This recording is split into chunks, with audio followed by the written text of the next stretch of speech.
All right, guys, today we are going to be talking about my favorite progressions for the bar muscle up, as well as the common faults once we get to that most advanced progression of having bar muscle ups. My favorite starting point in bar muscle ups is teaching athletes how to work on a push rather than a pull, which is a very common fault that we see in gymnastics. Is we tend to think of pulling, meaning bending with our elbows, before we think about pushing, which elevates us to that implement we're trying to get our bodies on top of. So my athlete today is going to be Matt, and Matt's going to be going through my first progression for bar muscle ups, which is a jumping bar muscle up. What we do with our athletes first is we start in a standing position, roughly about 6 inches from the top of their head to their pull-up bar. Right? You can set a box up with some plates on it to make this happen. But from this position, what I'm going to have my athlete do is they're going to squeeze their heels together, and they're going to work on keeping that heel nice and tight, as if there was a towel between their heels. From there, what I'm going to have him do is he's just going to jump as hard as he can and think about pressing his hands down towards his belly button, getting his center of mass, which is located right below his belly button, as close to that bar as possible, and then transitioning over top that bar. I'll have my athlete Matt do 3 repetitions just jumping from that standing position. And then come back down. Good. Again, thinking hard in those hands to your hip pockets. Good. And again, one more time. And down. Good.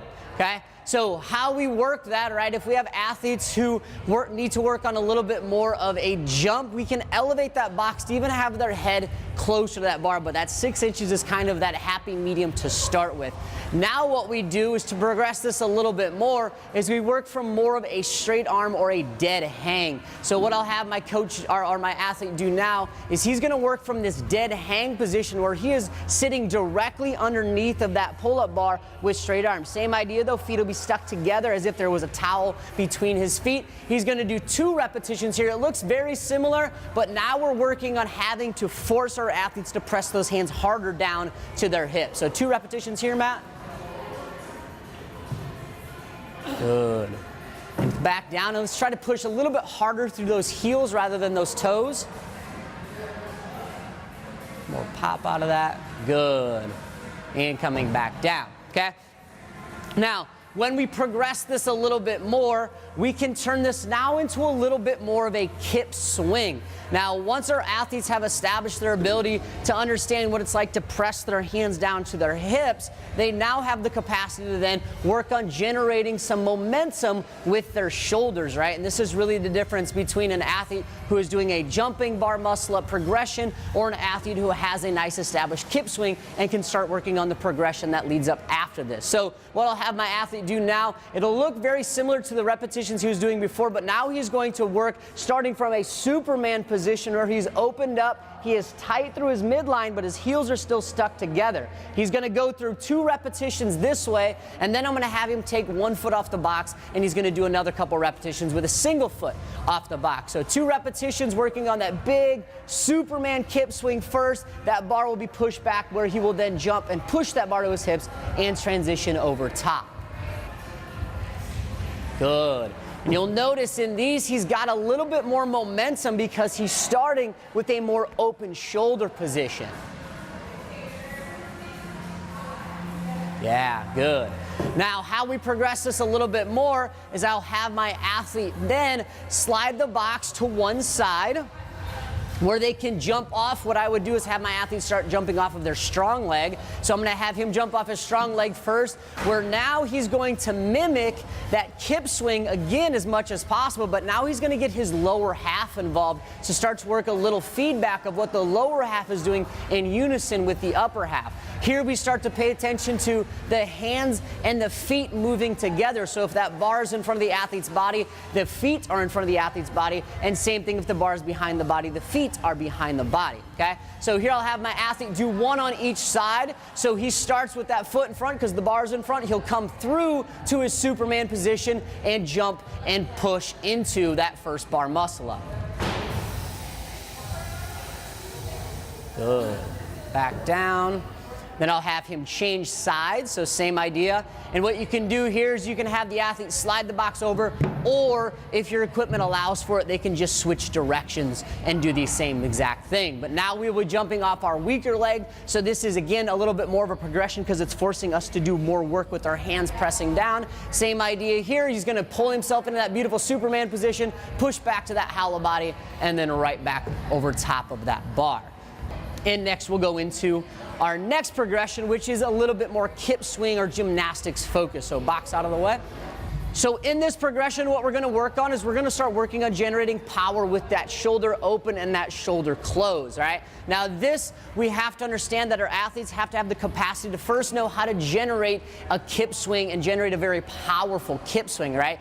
The whole reason for that very powerful kip swing is so that way when we close the distance from my hand, which will have the pull-up bar in it, I'm generating or closing the distance between this and my center of mass, which is located right below my belly button. Anytime that I close that distance from here to here, it is easier for me to transition on top of an implement, right? So this is where we're gonna really start to work on generating a lot of power with our kip swing, and then on top of that, paying attention to how close we get those hips to that pull-up bar. The closer the hip to the pull-up bar, the easier the pull and that transition becomes, right? So what I'm gonna have my athlete do now is he's very simply gonna jump up on the bar and he's gonna go through a very simple set of 5 kip swings. I wanna see first that he has the capacity to do a proper kip swing with a nice tight midline, not losing that tension in that back swing so we don't jeopardize that low back. And also they understand what it's like to keep that shoulder in a nice safe position as they come through to that Superman position, right? So I'm gonna have my athlete Matt jump up on that bar. He's just gonna go 5 very easy little kip swings here. I'm checking midline in that back swing, and I'm checking shoulders in that back swing as well. Beautiful. Good. Feet are tightened together like we've been practicing off that jumping box. Now what we're going to do is we're going to go into a little bit more of a chair swing where we're really going to focus on that distance from hip to pull-up bar. And the reason we call it a chair swing is what we really want it to look like, if I could snapshot and freeze frame this, is my athlete, if they were stopped in midair, they would look like they were sitting on a chair. Their knees would be about 90 degrees, and the distance from their knees to the pull-up bar would be no greater than the length of their femur, all right? That makes that transition a lot easier. So what I'm gonna have my athlete do now is Matt's gonna jump up on that bar. He's gonna generate 3 very powerful kip swings, mimicking in his finished position right now. His finished position is just that chair position. But again, the idea is heels tightened together, belly nice and tight, and then he will open up back to that beautiful Superman position, right? So I'm gonna have my athlete jump up on that bar and go through 3 very aggressive kip swings. Closing that distance, beautiful. Good, getting that hip as close to that bar as possible, checking that distance from knee to pull-up bar as well, okay?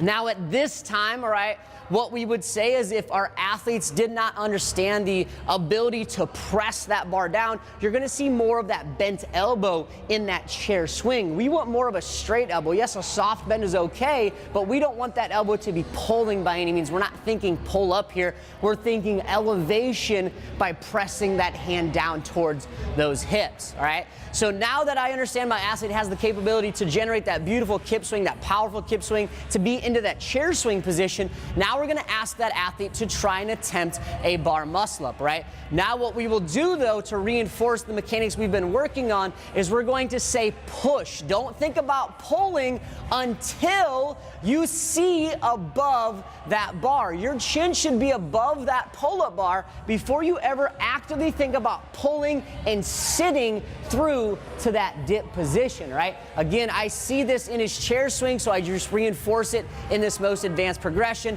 And then from here, we're just gonna see where, if anything, might fall apart, and then we can reinforce with what we have done back previous, all right? So I'm gonna have my athlete, Coach Matt, jump up on that pull-up bar, and he's just gonna give me one solid attempt, whether he gets a bar muscle up or he doesn't. He's gonna give me one solid attempt, and then from that, we'll diagnose where we need to work on in those progressions.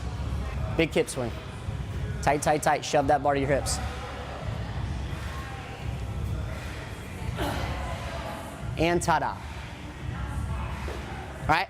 One of the most common faults that we see is when it comes down to the bar muscle up is we see a lot of chicken wings, right? And a chicken wing is very simply understood as one elbow that tends to make it over the pull-up bar before the other elbow gets up there, right? And we see this a lot of the times in athletes that start to get fatigued. They start to kind of cheat a little bit, is they know that they're tired and they know if that they can throw one elbow on top of that bar and they can hold that long enough, they can cheat to get that other elbow up on top of that bar. And what that really comes from is two things. First thing is they're not keeping their hips square to the bar, which we're going to, again, reestablish in that chair swing drill, where their hips have to be square to that bar as they go through that kip swing. If they're not square to that bar, the hip that is closest to the pull-up bar, that elbow will make it over first because the distance between center of mass and that pull-up bar is less on that side. So we'll see that one first. And you'll see this in his hips, but you'll see that kind of one hip that gets a little bit closer to the bar than the other one. And most people will preface their strong side when they do this. So if Matt's right-handed, he's going to preface that right hip because he's stronger pulling on that right side to get that elbow over top. Another reason we see this kind of chicken wing or this uneven hip position is athletes who try to pull way too early. Before they push that bar down underneath their chin, they try to pull that bar, and then once we have bent that elbow, we lose our ability to generate power with that hip to elevate us anymore, right? The saying goes in weightlifting, you know, bend your elbows, you lose the power. The same kind of goes with gymnastics. The more we bend our elbow, the less power we're gonna generate from closing that shoulder, all right? So Matt's gonna kind of show us a very common fault here with this bar muscle up progression, where we try to do a bar muscle up, but it looks more like a chest to bar pull up simply because we're bending those elbows too early and we're running that bar into the bottom of our chest rather than where we want that bar, closer to that belly button and closer to that hip. So Coach Matt's gonna demonstrate this a little bit, show us a couple really aggressive chest to bar pull-ups that are meant to be bar muscle ups. Yeah, always hits that bottom of the chest, but that elbow's never high enough to get over top of that.